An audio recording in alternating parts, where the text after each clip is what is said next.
Hello, in this video I'm going to talk about the life cycle of stars. So this is a series of models that astronomers have pulled together over the last 100 years or so in order to describe how stars form, how they then generate the energy that they generate, and then what happens to the stars when that energy generation stops. And they've constructed these models using a number of pieces of scientific evidence, which we've already looked at in previous videos. So you've got the evidence from spectroscopy, which is giving us information about the temperature of stars, the luminosity of stars, their chemical composition from the emission lines and absorption lines, and their ionization state. So we're getting a lot of information from spectroscopy. We've also got the Hertzsprung-Russell diagram, which again I went through in a previous video, and that is giving us relationships between temperature and luminosity for stars. And these models have been put together fairly recently. The HR diagram was only constructed at the beginning of the 20th century. And at that point, people didn't even know what the main energy source was for stars. They didn't know that there was nuclear fusion going on in the core of stars. That was then posited and confirmed in the 1920s and later. So there was a lot of work to be done, but they've managed to piece something together that fits with the observations. Now, when we go through these life cycles, there are two key principles that we want to be following through this, which is describing everything that happens, really. It's underpinning all of the processes. So we've got the balancing of forces and we've got the conversion of energy. So these are two fundamental things just in physics in general that we've been talking about right from the start of these videos. We've got forces, we've got energy, and we've got matter. And the balancing of forces is about, we've got gravity pulling mass inwards. So we've got gravity inwards, and that is competing against various forces which are pushing outwards. So we might have radiation pressure, we might have thermal pressure. So we've got various forces which are pushing outwards. Now, radiation pressure, that's coming from photons that are being released by nuclear fusion. So that pushes outwards. Thermal pressure, so the thermal energy of the particles that are moving around, all the kinetic energy that they've got hitting into things, that's pushing outwards. So we've got this balancing of forces. And we're going to see that a lot of the time these forces are going to be in balance, but at different points in the life cycle of stars, one of them is going to dominate, either inwards or outwards. So that's one thing to keep in mind. The other thing is conversion of energy. Now, we know that the main source of energy in stars is nuclear fusion, but we also know for nuclear fusion to occur, we need high temperature. So how are we going to get temperature up in order to ignite nuclear fusion? Well, we need to get a lot of thermal energy, and that is coming from gravitational potential energy through contraction of matter. So we got gravitational potential energy going to thermal energy, which is getting our temperature up, which is igniting fusion. So this is what we want to keep in mind in the different stages of the life cycle of stars. So let's get on to those life cycles then, because all of this is going to depend in the end on how much mass we've got. Because you think of the gravity inwards and the amount of GPE we've got, both of these things depend upon mass. So we're going to be dividing up our life cycles into descriptions based on mass. But when we start out, all stars are starting from the same place. We've got a nebula, and the nebula, so this is gas and dust, really. So hydrogen, let's think of it as being a whole load of hydrogen. I'm doing a separate video on nebulae. So we've got a whole load of hydrogen, and that starts to contract. You'll get denser regions, which attracts in more matter, and it keeps on contracting until we get something called a protostar. Now, the thing with a protostar is it raises the question of, is it hot enough to kick off fusion? We need a certain temperature, and the temperature is dictated by how much mass we've got, because the amount of mass tells us the amount of GPE that we can convert into thermal energy, which gives us the temperature. So we're now going to divide up our life cycles based on mass, which is determining if it's hot enough for fusion. So for very low mass, not surprisingly, the answer is no, it's not hot enough for fusion. And here we're talking about less than 0.08 solar masses. So that is what we're considering to be low mass. That means we've got a brown dwarf. So it's not even hot enough to be red to look at. It's not a red dwarf, it's a brown dwarf because we've got no fusion.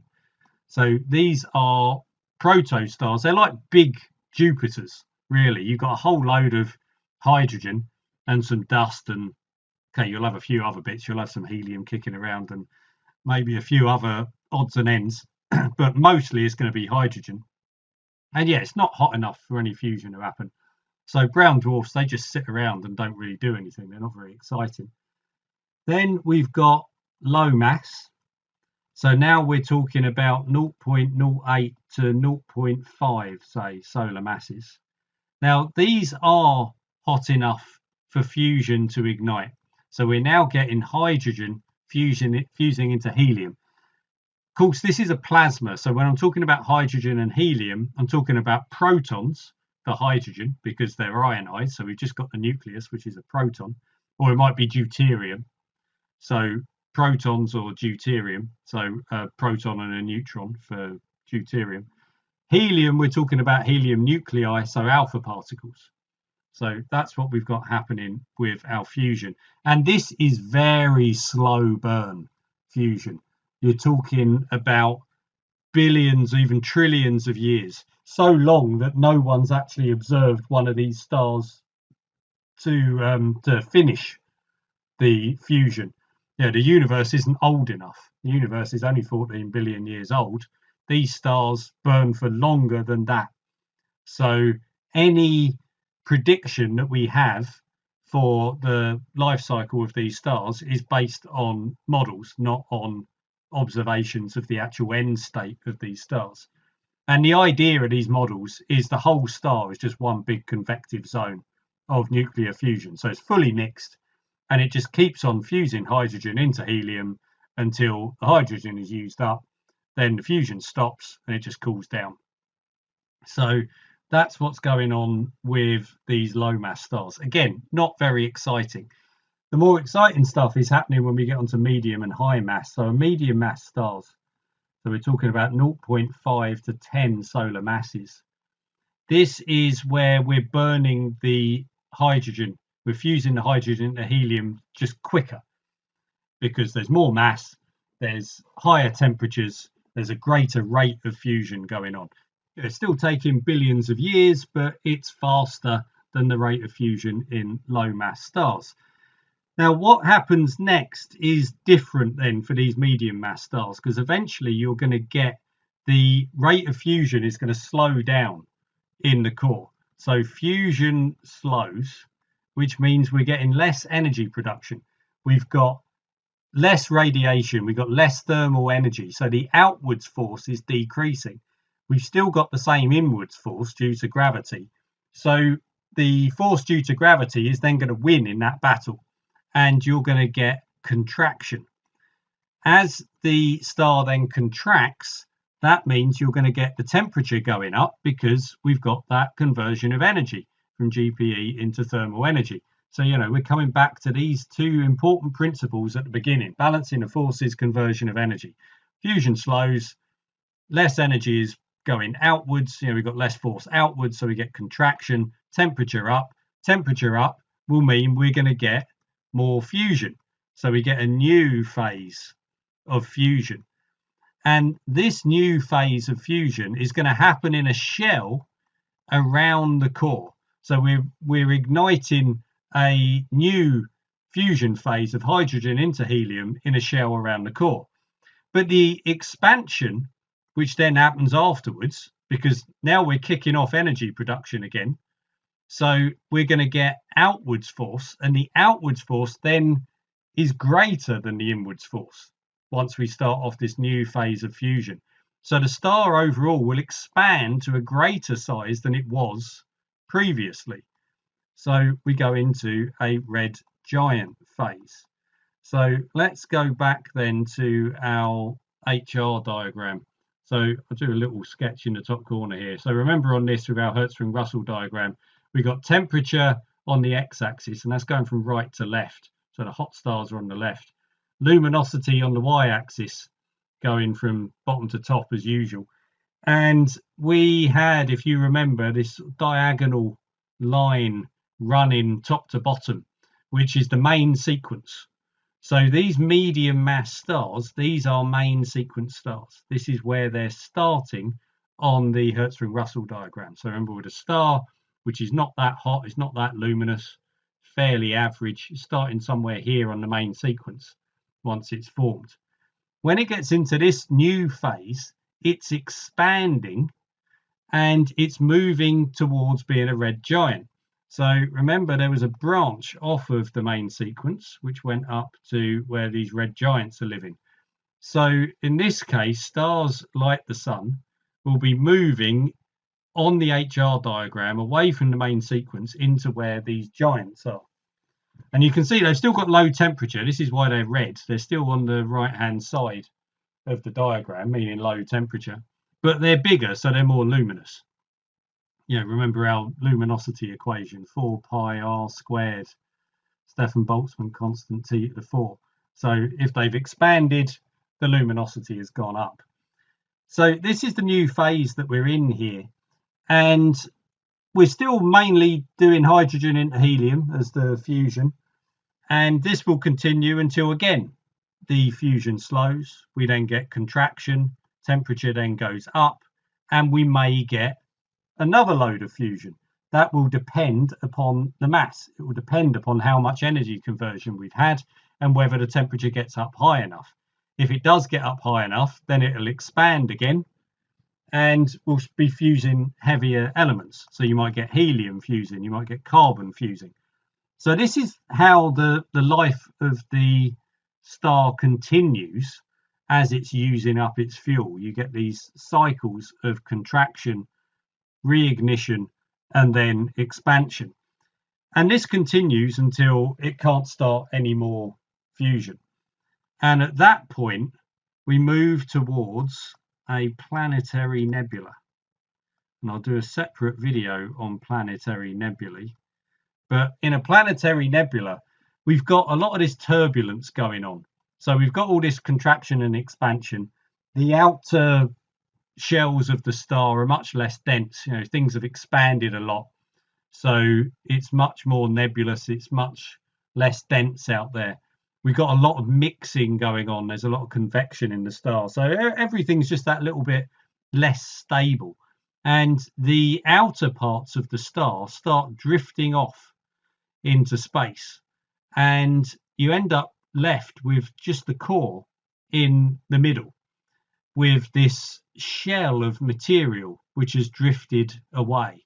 So when we look at it, we see a central star, which is a white dwarf, a really small, dense, hot star, so 30,000 Kelvin, something like that.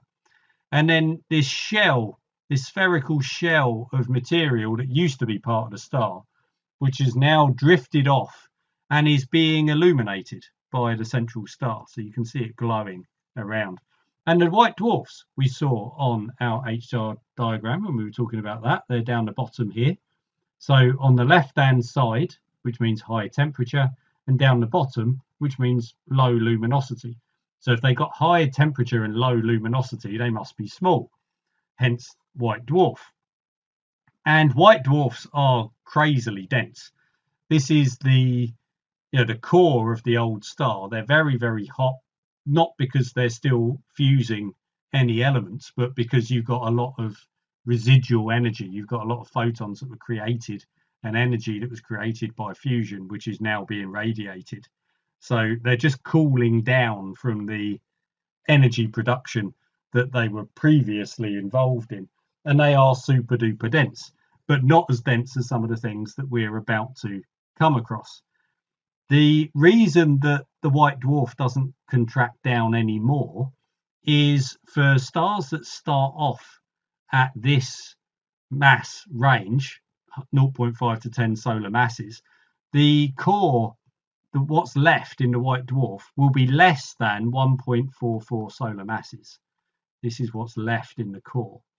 And this number, this 1.44 solar masses, is the magic number in this part of stellar evolution. This is called the Chandrasekhar limit.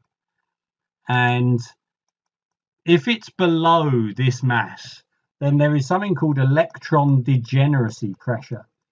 Electron degeneracy pressure. And this is a consequence of quantum mechanics and the Pauli exclusion principle, which is preventing electrons from occupying the same quantum states. So it acts as an outward force. It's stopping the electrons moving any closer in together because they're prohibited from occupying these same energy states as each other. So it's stopping collapse any further than the white dwarf stage, because in these medium mass stars, we don't have enough mass to do it. Now, when we move to high mass stars, and we're looking at stars which are greater than 10 solar masses, they have a shorter but similar life cycle to these medium mass stars.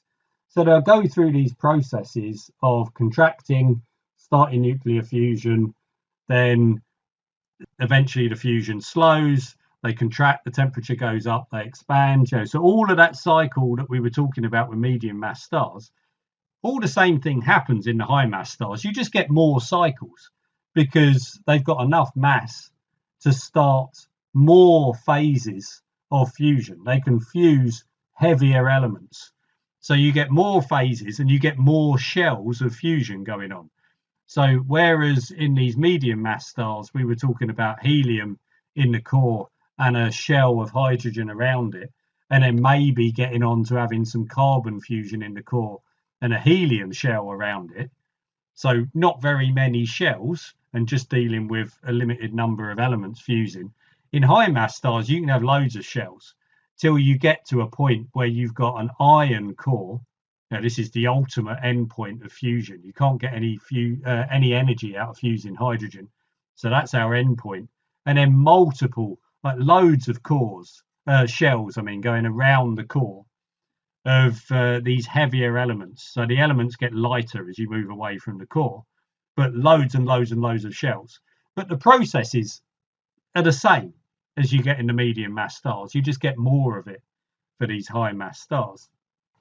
One thing, however, that is very different is the end life of these high mass stars compared to the medium mass stars. And that's because of the catastrophic nature of the final collapse of these stars. So in the medium mass stars, it was a relatively sedate affair as they drift towards planetary nebula. In the case of high mass stars, you end up with a supernova, where the final collapse, the outer layers are collapsing so rapidly and with so much energy and so much force, and you get a rebound shockwave off of the core. We've got an iron core here, and that blasts the outer part of the star into space. So you get a supernova, a massive release of energy. Outer layers of the star are blasted off, and you get left with the core, but without this shell that you see in a planetary nebula, because all of that material has been blasted away. But the core then has got two possible outcomes. So it's going to be greater than the Chandrasekhar limit. That's why these are designated as being high mass stars. So if you've got a core which is in the 1.44 to 3 solar masses range, then the electron degeneracy pressure is not enough to sustain the core. The electrons and protons start combining into neutrons. So we end up with a neutron star, which I'm going to do a separate video on. And this neutron star is then held up by neutron degeneracy pressure. That's what's stopping further collapse, essentially the same principle as electron degeneracy pressure. And all of that is inside our quantum mechanics. So that's one possible end state. But if the core is even more massive, if the core is greater than 3 solar masses, the neutron degeneracy pressure is not sufficient to sustain the core, and we end up going towards a black hole. and the neutrons just start combining, everything starts collapsing in on itself, and you end up with a black hole, which again I will talk about in a separate video because there's just too much to talk about here. So you've got these different end states depending upon the mass of the final core. You know, if it's relatively low mass, the core, you end up with a white dwarf held up by electron degeneracy pressure.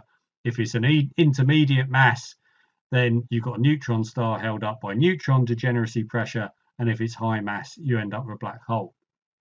So different endpoints depending upon the mass of the final core of the star. Right, that's pretty much taken me to the end of. Oh, actually, let's just put these high mass stars on the Hertzsprung-Russell diagram. So these aren't coming off of the main sequence. These are the ones, if you remember, we had this population at the top of the HR diagram, which were the supergiants. So these high mass stars are your supergiants, which are progressing from left to right as they're going into a red supergiant phase. So they'll start as blue supergiants and then move over to be red supergiants. So these are at the top of our HR diagram, not coming off of the main sequence. And there are other models. If you get like really super high massive stars, they have slightly different lives because they've got so much energy, they're pretty much blowing themselves apart. But in terms of covering the life cycle of the vast majority of stars, this has done it, really, at least at a basic level. So before I sign off with this, I just want to compare the size of some of these stars, because we've spoken about things going from brown dwarfs all the way through to these red supergiants with a huge range in the amount of mass that they've got. So let's look at a picture comparing some of these. And this is a really nice picture that someone's pulled together that I found on Wikimedia Commons. And this is going from something the size of Jupiter, which is smaller than a brown dwarf, but it's at the low end of brown dwarf size, going through then from brown dwarf to red dwarf to the sun, and then larger. So we're starting here with Jupiter, going up through red dwarfs, brown dwarfs. They picked some star here, Wolf 359, not one that I'm that familiar with, but still they put that in. Then we go to what we are familiar with, the sun. Right, so this is what we're taking as being a regular star, just something fairly nondescript. Sirius in Canis Major, so brightest star in the sky. Okay, it is bigger and hotter than the sun, but not that much bigger and hotter. It just happens to be quite close as well. But you can see it's getting on for about twice the diameter of the sun. So it's fairly big, as on this first picture here on the top left. But then if we go to larger stars and start going into red giants, so we take Sirius and now put it as the small star here in the second panel. Well, Pollux in Gemini, we've got Arcturus in Boötes, so that's quite a prominent star in the northern hemisphere. You've probably seen it even if you haven't known what you were looking at. And Aldebaran in Taurus. These are red giants. You can see how much bigger they are than, compared to Sirius, and then of course compared to the sun. So massive increase in size there. But as we go down to then the bottom left panel, so we take Aldebaran, which is sitting down here as this tiny little P, compared to our supergiants now. So Rigel, a blue supergiant, one we've spoken about in previous videos, a blue supergiant. So it's still early on in its life, but it's big, but not compared to Antares in Scorpio and then Betelgeuse in Orion. So, I mean, Betelgeuse here, red supergiant. I mean, look at the size of this compared to Aldebaran, which we're saying is huge compared to Sirius. So massive increases in size. Even then, we got further to go. I mean, Betelgeuse is particularly big, but they're still larger than that. We've got Mu Cephei in the constellation of Cepheus, which is a fairly nondescript constellation in the northern hemisphere. It's next to Cassiopeia, so the eye tends to get drawn away from it. But Mu Cephei is the red garnet star. It's a fourth magnitude star, so it's quite easy to see. You can see it with a naked eye, and it is very red, as you can see in this picture. William Herschel, again, who seemed to look at everything through his telescope, he named it the red garnet star because it's just so red. And these are getting ridiculously big now, you know, out to the orbit of Jupiter and beyond if they were in the solar system. And even bigger then, you've got these other two stars here just showing that they can get even larger than that. But these supergiants, these red supergiants, are crazily big compared to the size of other stars. So it's worth keeping that in mind. Yeah, this is how they're so luminous, even though their surface temperature isn't that great. So there you go. That's run through life cycle of stars then, just what we've been building up to with all of this astronomical evidence that we've been collecting over the previous videos.